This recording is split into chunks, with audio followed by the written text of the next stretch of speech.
Ngel, ayan, we're gonna use your multi-cooker again. So, tayo ngayon, caldereta, spare ribs. Ayan, we have sibuyas, bawang,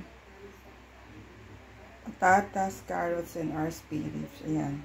After ilang months, 3 months, so we went to Abu Dhabi kasi, tapos nag-upset ng work. So, yan, hindi ko alam kung lalagyan ba ng toyo. Alam ko ano is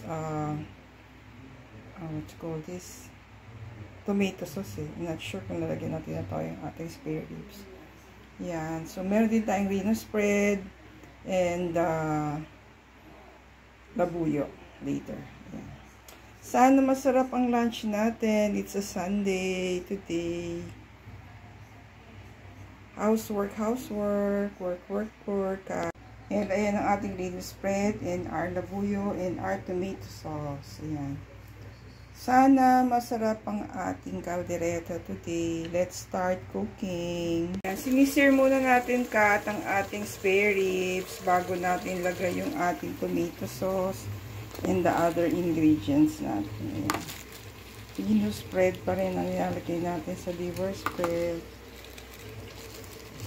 Ayan. So, isir muna natin bago natin ilagay ang ibang ingredients natin. Nagisa na natin yan. So, sinisir na lang natin ang spare ribs before lagyan natin ng sabaw at saka ng tomato.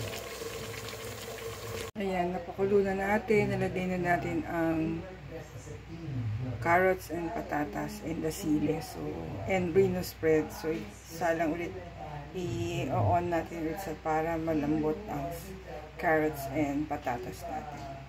Para mas lumambot pa yung ating spare ribs. Ayan, luto ng ating caldereta. Let's have lunch.